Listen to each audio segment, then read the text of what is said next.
অনেক ছেলে তোমাদের চেহারা দেখে বোঝা যায় এক ওয়াক্ত নামাজ পড়ো না। মুসলমানের চেহারা এমন হয় না বন্ধু,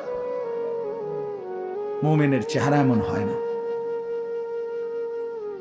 খুব বেশি দুনিয়া আমরা খুব বেশি ভোগ করছি না। এই ফাঙ্গাস তেলাপিয়া ইতান খুব স্বাদের কিছু না।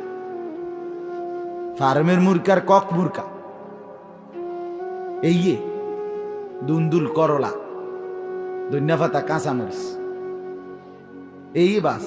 আর কি তা বেশি কি দুনিয়া? অতিরিক্ত খুব কিছু বনিয়া ভোগ করে ফেলছে দুনিয়া, খুব আশ্চর্য কিছু ভোগ করে ফেলছি আমরা। তাইলে আমরা কেন আমরা এমন করছি? আপনারা বাবারা একটা বারো ভাবতেছেন না? ছেলে মেয়ের নামাজের দিকে ছেড়ে দিছে, স্বামী ছেড়ে দিছে স্ত্রীকে, বেড়ি তোর মতো তুই চল। আশ্চর্য।